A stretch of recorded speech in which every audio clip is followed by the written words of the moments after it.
This episode is brought to you by War Thunder.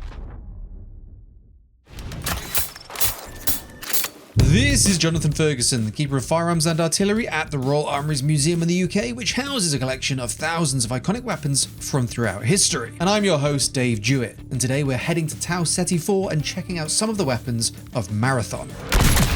I'm a big fan of most of these optics, actually. In fact, all of the optics. They function like FPS optics based on real-world optics effectively, but they all look different. Few things irk me more with sci-fi guns than where they've made some effort to make the gun look futuristic, but then you go, slap an ACOG on it, call it a day.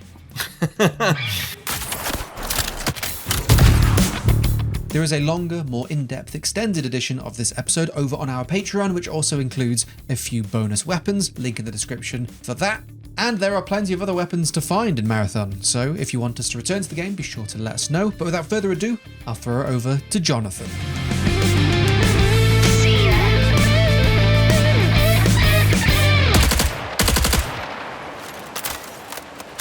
Overrun. Is that like a stock overrun? So Marathon will have one of the more unique aesthetics that we've looked at in quite some time. It's pretty divisive, the aesthetic. I'm actually a bit of a fan of it. There are a lot of words on it, aren't there? There are a lot of words. For how wacky it looks, it sounds fairly conventional. I don't know what most of that stuff means, do you? Oh, high ROF, high ROF, high ROF. Okay. Maybe high rate of fire? Well, yes, it definitely is that. I just don't know why it's written multiple times on the top of the weapon. Right, I've just paused there because we've got some ammunition that's quite reminiscent of the early G11 ammo, where the projectile was still sticking out the front of the block of propellant. I would guess inspired by that. They're very big, chunky bullets. The bullets look like Martini Henry bullets, funnily enough, complete with the white band that looks like the paper patch that's on the Martini bullet. Why has no one done a sci-fi Martini Henry? Get on it. Yeah, I don't know about the sort of Nerf gun, but not. Oh, and it's not caseless, obviously, because the squarish looking cases are coming out of the side of the weapon. The cocking handle is folding but reciprocating. That's an unusual combination. It's got an almost AUG-esque magazine release at the back. I wonder if they've been inspired by that. It looks as if they're pushing up on that lever to eject the magazine. Probably. I mean, there are a lot of bullpups. There are a lot of thumbhole stocks. Sci-fi gun 101. As we know, it's not the future if you haven't got a thumbhole stock. The sight is very odd. It's kind of got an opaqueness, and then when you use it, that kind of dissipates and you get a normal kind of reticle thing going on. Very colourful. 50 Shades of Flat Dark Earth would stick out, I guess. I'm not sure how familiar you are with the original Marathon games. But... Not at all. Well, good. I mean, that's fine. I remember the Marathon chocolate bar before it got renamed Snickers. Well, it's about as... It's slightly old. more connected to the Marathon IP than it is the old chocolate bar. But to give you context of who you're playing as, all of these characters are runners in shells. Basically, someone has downloaded... Well, they've uploaded their consciousness into the cloud, then put it in these shells, so when they die, they can just re-upload their memory to a new, fresh 3D printed one. And it's implied that they go more and more insane as that happens, and they cost a lot to make, so you're extracting all of this loot to pay off your own body debt, essentially. Does raise the interesting philosophical question of, is that the same person, of course? Did you also see that they have uploaded the brain of a fruit fly into a... YouTube commenter. Sorry. Sorry, that was low-hanging fruit. All of our comments are usually really lovely. Flies. 99% of the people that comment on our videos are great. So that was just low blow. I'm going to have to pause to recover from that. Yeah, it's blocky, it's colourful, it's got text written all over it for some reason. It feels a bit TikTok, I would say.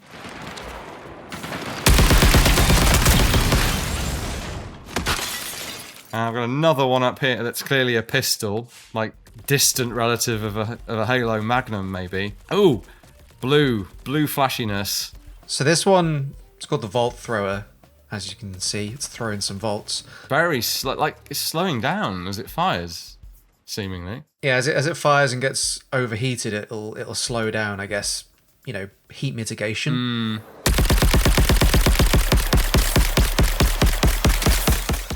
But interesting, those power cells, this gun almost works like a alternator on a car. If you're sprinting around, that kinetic energy is transferred back into the battery and recharges your ammunition. More like one of those kinetic watches, actually, even than an alternator, I would say. I don't know if they still make those. I remember them being a thing.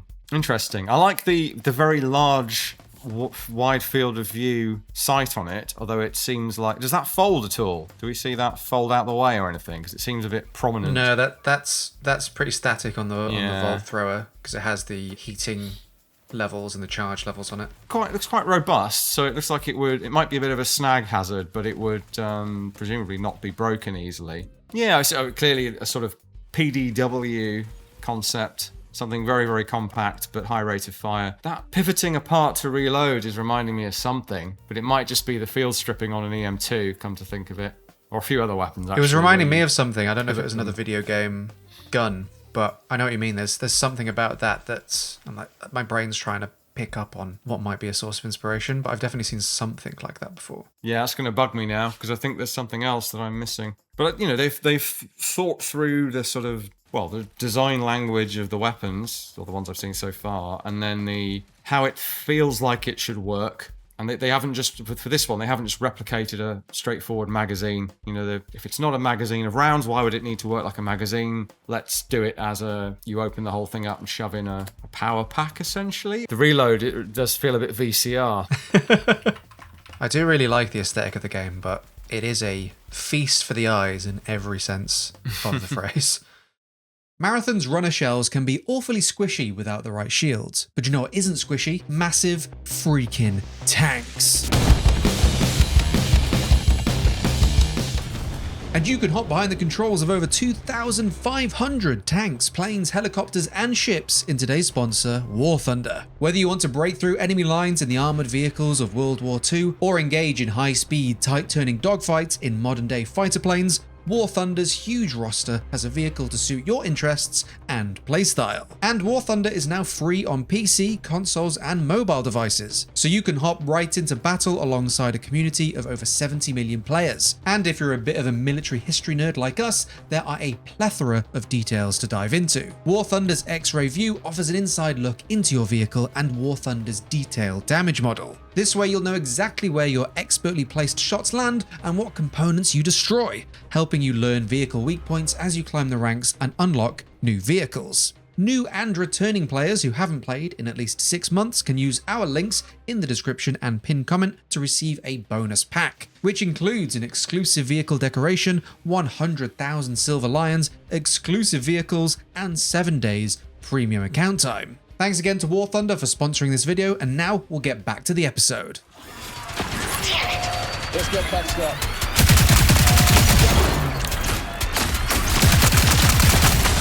Okay, we've got an LMG. I'm going to pause it there and get a better look at the general look. Yeah, it's interesting. It is interesting. It's like I'd say there's a Weta Workshop inspiration there, but they've taken it in their own direction and gone considerably wackier, I would say. This thing looks like it's been cut out of a plank of wood, almost.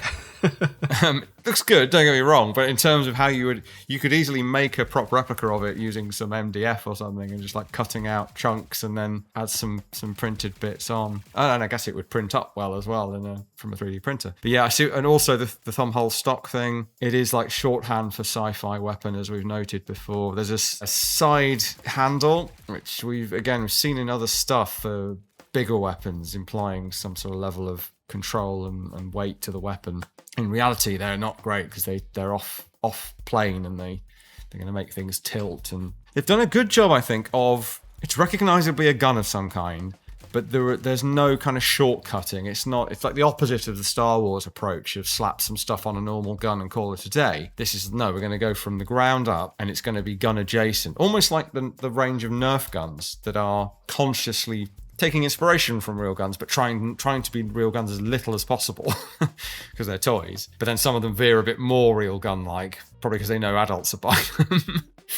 So in this case, we have a sort of recognizable belt feed and a version of a modern top cover, moving to the side, not up, which is interesting. Really weird belt of the almost like 3D printed links that somehow hold the cartridges together. Very much in the vein of the modern assault machine gun concept. No bipod, short barrel. Even the grip on the side kind of makes sense in that respect. So the horizontal panels that you see on the front is one of the additions that you can make to the machine guns. It's like an energy shield. Right. Which sort of leans into that assault machine gun thing you said. It allows you to sort of stay in the line of enemy fire to lay down suppression a bit more. Okay. Because the time to kill is pretty quick on this game. And I was wondering how they would balance the light machine guns in lieu of that. But having that extra staying power with those shields is so useful. There's a lot going on with the reload. Not quite sure what all of it means. Like, why does everything collapse to the side when they remove the belt box? I appreciate the detail of the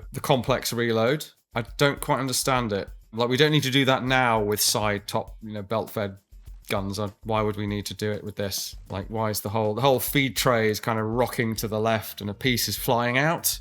And then we're putting our new belt box on and loading it. It's kind of needlessly complex, but it does look cool. And of course, they're calculating their reload time according to their gameplay. So I do understand that. I think the thing that's flying out when he reloads is like a starter tab for the belt. It's like a block that's clamped around the end of the belt, and it is what holds it in place instead of like a little pawl on the feed. Yeah. That seems to be what it is. And then the whole thing tilts to the side to facilitate loading in some way. Intriguing.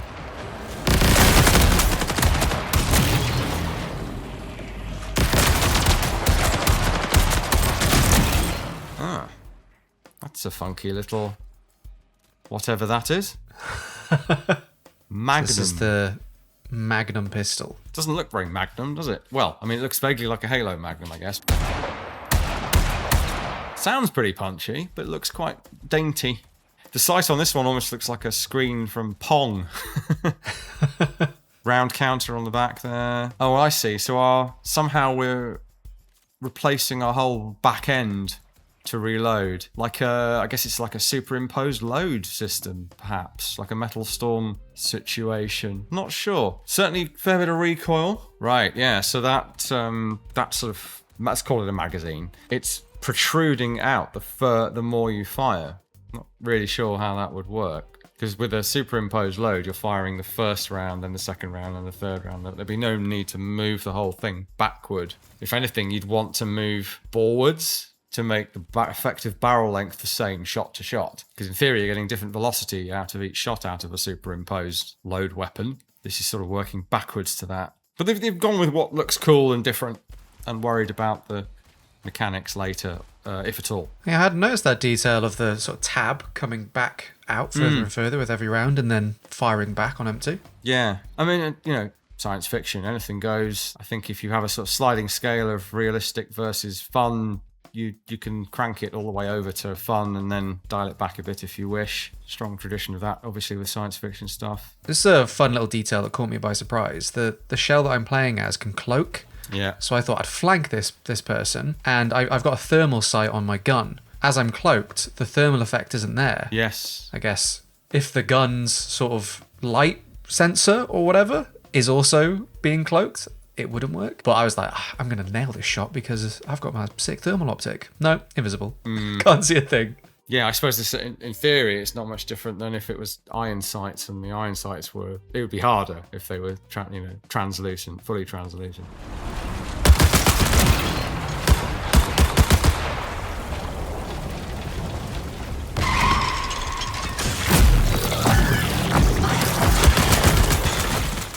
Ooh, wow, that's displeasingly symmetrical. Sorry.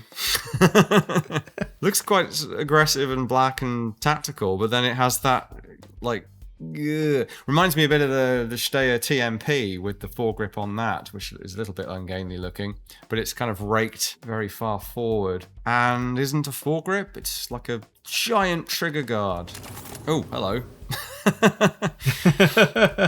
First time you've been jump scared by a folding optic. Yeah. Now, that's a fun thing that feels like it might happen one day, is like servo motor operated accessories that can quickly motor in and out of place as and when you need them. Like at the moment, we've got rock in, rock out magnifiers. We've got crank it round LPVO optics. All of that seems in a way like a backward step compared to just pick up and shoot. So if you've got onboard electronics and motors and stuff, why wouldn't you have stuff that motors or even transforms? We've seen guns that transform in previous games. I really like that it feels like there are families of weapons or weapons from like the same manufacturer. All the weapons look really unique, but there are just some design cues that make it feel like this rifle is made by the same company as the Overrun rifle that we saw at the start. Yes, definitely. That's always a plus in my book. Yeah, because we see that all, H&K weapons look like H&K weapons. FN weapons tend to look like it, and so on and so forth. They'll evolve over their history. Some don't have that sort of identity and end up becoming a bit generic looking. And perhaps the less successful things. Aesthetics do matter. What I don't quite understand with this are the iron sights, where the rear sight is just a great big channel. Doesn't really do much. And we're back to the sort of sci-fi iron sights trap of, well, what's the point of the iron sights when your reflex sights are bomb-proof? And even if they went out, you'd still have something to aim through, which would be just as good as these iron sights, pretty much.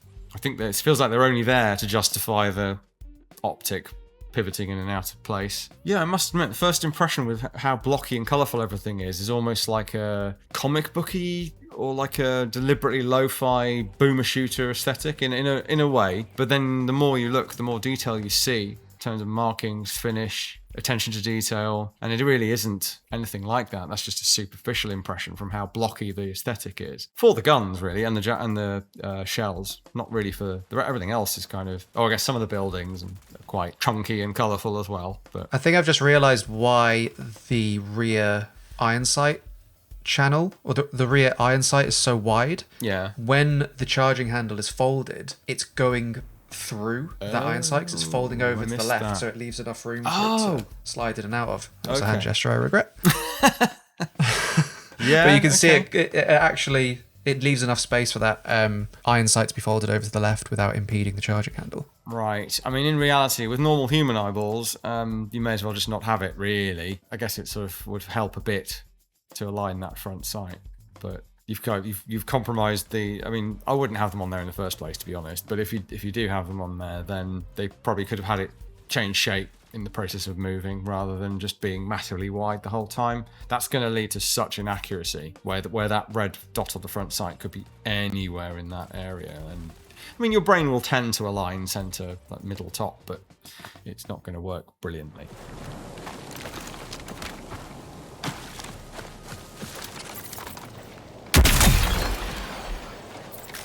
A lot of bullpuppery, of course, in this game so far. Big time. Yeah, another one of which has just popped up. This, I think, is a good effort to try and give us that this is a sniper rifle type vibe without going too crazy, because in essence, we don't know. Far future weapon that does the job of what a current sniper rifle does might look nothing like a sniper rifle, but we're an FPS. We've got to kind of say this has to read as a sniper rifle, but we're doing something special with our art design, so we want to make it look quite different. I think that's a good attempt to square that circle, as it were. So the MIPS rounds, so that is definitely based on the G11 round. In fact, go and watch our 1 hour, 16-minute special episode on the HK G11. We don't have any real rounds, but we do show the dummy rounds, the plastic ones that were the same shape and size. And you'll see that shape, almost the same shape of the caseless propellant body. Now, these won't be caseless. These are like semi-telescoped cased polymer rounds they've come up with. And the round is still poking out the front. How much that might be telescoped into that case isn't clear. I would guess, in theory, a fair bit. It's always fun when you can spot these visual references, even if they're not implementing them in the way that the original designer intended. They've clearly taken that visual cue for a futuristic-looking round. Well, if there were any real gun that might look at home in Marathon, I think the G11 would be a good candidate. Absolutely. Yeah, I mean, the fact that they clearly have been looking at the developmental caseless rounds for the G11 and how blocky and futuristic the G11 is, I dare say, even if there isn't a gun in the game that's based on the G11, that might be their touchstone. And this is clearly by that same company as well, in universe. I'm a big fan of most of these optics, actually. In fact, all of the optics. because they function like FPS optics based on real world optics effectively, but they all look different. Like, few things irk me more with sci-fi guns than where they've made some effort to make the gun look futuristic, but then you go, slap an ACOG on it, call it a day. That just, I found that when everyone was raving about the Alien 5 concept stuff that was coming out, and there was a pulse rifle with rails and an optic on it, and everyone's going, oh, look, it's like a really cool... No, it's not cool. You've ruined the retrofuturism of the design. And of course, it wasn't really, I don't think it was really a concept one. It was just one that the director had made for himself, which is fine. Yeah, this shares its magazine system and cocking handle design with the first gun we saw, I think. Yeah, if we revisit Marathon, if people want another episode in the future, I'll have to pull some more manufacturers together, because we're looking at a few guns today, but there's a vast arsenal in this game. And every gun has had its own unique flair so far. It's been almost really exciting to find a new one, because I'm like, oh, this is so much different to anything else that I've seen. Of the various colour schemes I've seen, this is maybe my least favourite. Oh, they get crazier. Yeah, I bet.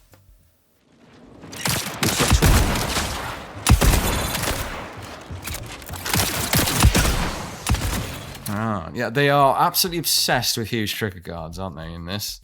Oh, yeah. Everything has a giant cutlass-style trigger guard or some other arrangement. As soon as I saw this, though, regardless of that, I thought this is a double-barrel shotgun. Giant brake lever on the back there. I like the Space Pirate vibe of this. Space Pirate is very good. Looks like something you could clout somebody with. Like, a lot of the guns don't... Those thumb, like especially the thumb hole plus giant trigger guard, they feel a little bit over-designed if they were real, let's put it that way. Whereas this is like something you could actually clout somebody with and stop you from accidentally hitting the trigger. The square barrels definitely set this thing apart from other double-barrel shotguns. I'm a bit confused by the sights. There isn't really any to speak of. It's just a sort of channel. In the aim, there isn't, no. And the channel is set too low to function as a rib. But if you look at it from third person, well, not third person, sorry, but at low ready or whatever, like non-aim down sight, you've got two red sighting indicators, or that's what it looks like. But the front one is set way too low, and the back one isn't even visible because the latch gets in the way. They look sort of like vestigial sights. You won't be surprised to know that this absolutely wrecked people at close range. Yeah. Going invisible and then just sneaking up on someone with a double-barreled shotgun and reducing them into plastic pellets is a special kind of rude that's only possible in Marathon, I think.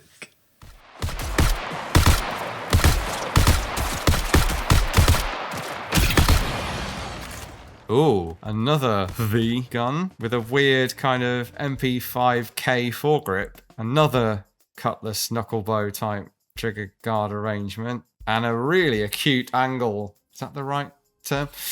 For the magazine insertion. I'm choosing to believe that this is called the Bully SMG because it is a bull pup. Ah, I would guess that you're correct. And yet another different sight. It's funny that the round counter is enormous and the sight is tiny. It almost looks like a small piggyback red dot on an optic, but that isn't an optic. It's just a counter box, effectively, seemingly. So this is essentially an SMG that fires the heavy rounds, I gather, from what I'm seeing. All of the basic family of weapons, SMGs, assault rifle, precision rifles, pistols, have a variant that fires light, heavy, and the volt charge batteries. Usually light ammo weapons, fast fire rate, low damage. Heavy is the inverse. Volt have their own volt properties of overheating and light homing and recharging. Yeah, something weird about that magazine being so angled. I think you're setting if you're designing this gun for real, you're setting yourself up for some feed issues by doing it that way. You'd have to think how your rounds are getting conveyed up into that very deep magazine well when the magazine seems to interface really low down and at quite a steep angle. But hey, these rounds don't even have extractor grooves in them. So like the G11 round that some of these rounds are based on is that can be that shape because it's designed to be pushed into a vertically rotating drum, and then if it needs to be ejected, you rotate the drum vertically and poke it out with a stick, the stick being built into the gun.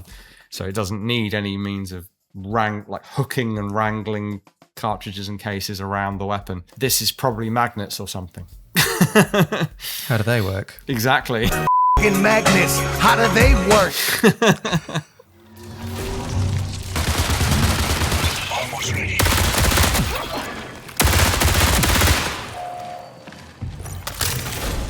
The BRRT SMG, is that really what it's called? That's really what it's called. It might be my favourite name for an SMG, especially an SMG that has a 5-round burst. If there was ever a gun to go BRRT, it's this thing. Do you know, early on in this, I was going to call this quite a memey feeling game, and I thought, no, that's not fair. People put a lot of effort into this. They may not have been. What you're getting might not be what they're sort of laying down. But now I know that my impression was correct. Gun go BRRT. And it's a burst weapon that I didn't hate. I actually thought this one was pretty good. Maybe because it's 5 rounds and the gap between bursts is very low. The magazine eject is interesting, as is the very weird kind of pull tab cocking. Very unusual. It's got an extra reciprocating bolt on the magazine, so every mag has its own bolt. Yes, and it is like a safety tab on cleaning product or something. You have to break off before you can use it. Very inventive. Like they're trying hard to differentiate their weapons from everyone else's, and succeeding, I think. I do like the detail of if a magazine is partially empty, if there's rounds left in it, your character will catch it. Yeah.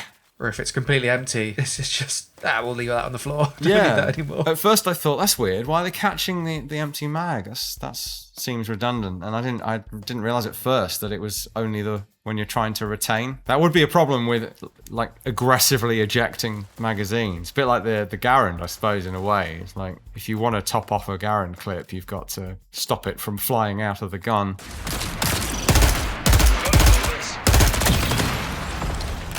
Ah, interesting. Another steep angled magazine, another knucklebow trigger guard thing. All the triggers are super chunky on these guns, I've noticed. And another super chunky gun. The optics kind of being on standby until you put your eye bar or your optical sensor or whatever behind them is kind of interesting. They all do it in different ways. It's like a screensaver almost. So this Volley burst rifle with that rakish angle of magazine and the ammo counter. Again, another nod that it's the same manufacturer as the Bully. Yes. I wonder maybe with this there might just be a little hint of WA2000 about it.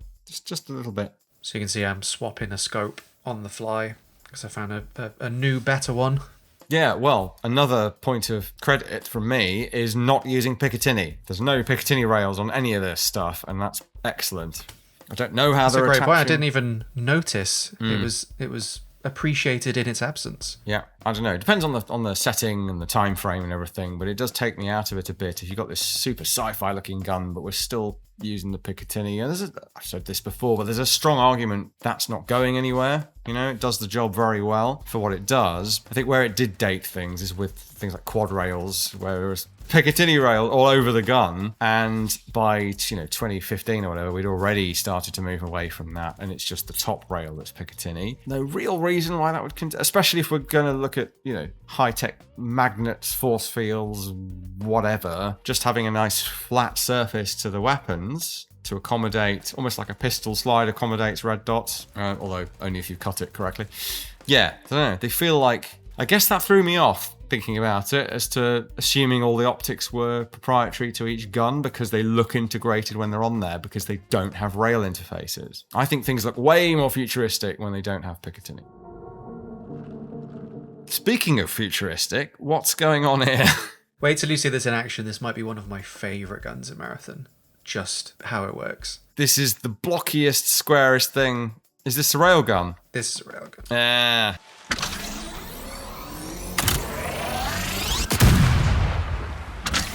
Oh, very cool. So you have to charge it up, and the munition is that sort of orange block at the front, and you're pulling it back into the weapon, almost like a railgun slingshot. Yeah, interesting. Not how railguns work, but it's more like a sort of very slim magnetic crossbow. Which still sounds rad as hell. Oh, yeah, I mean, it looks like a lot of fun to use. Visually very impressive. The huge amount of text on the gun works to its favor with this design because it helps you sort of see how much is moving. People say people don't read anymore, but clearly in the future, all the reading is going to be done on guns. And of course, as you know, we've done a lot of extraction shooters together. It was the one and only time I had this weapon, so please appreciate that I was bricking it while capturing this gameplay, because they're quite rare. Do you think that there might be, if we imagine whoever designed this weapon, they've got a big old design document mood board, do you think there's a picture of a Piat in there somewhere? Well, if they have misunderstood, as many people do, how the Piat works, then quite possibly, because this does feel like it's using some kind of stored energy to fling the projectile, which is how a lot of people think the Piat works, but it's not how the Piat works. The Piat is just a big old mortar bomb with a charge in the base, and the giant spring is there so you don't get mulched when you shoot it, and allows it to recock as well. But yeah, intuitively, it does feel a bit Piat. Space Piat would be like something more on the nose Piat, but designed for the future would be quite fun. And then I died and lost it forever. But you're not bitter. No, I'm not bitter. We'll find another one, probably. You make a note of who killed you? I should. The death note of of extraction shooters. You could name and shame them in the videos. So obviously, a lot of sci-fi nonsense, so I didn't get you to grab any weapons for that one. No, I must admit, I suppose I could have gone and got the Vector, but it even that felt like a reach. But no, sometimes it's nice to just see what people are playing with without too much reference to real stuff. More kind of referencing tropes of game guns and then kind of ignoring that as much as possible. Interesting. Thanks again to War Thunder for sponsoring this episode. Remember to check out the links in the pinned comment or description to claim your bonus pack, including an exclusive vehicle decoration, 100,000 Silver Lions, exclusive vehicles, and 7 days of premium account time. Thank you all for watching. Let us know other games, TV shows, movies, or beyond you would like to see on the show, and of course, like the video and subscribe. As always, I want to give a massive shout out to all of the supporters over on the EXP Patreon, without whom we simply couldn't make cool content like this. Links to support Jonathan and the Royal Armouries will also be in the description below, so make sure you check those out and show them some love as well. But until next episode, thank you again for watching, thank you for supporting all that we do, and I will see you very soon.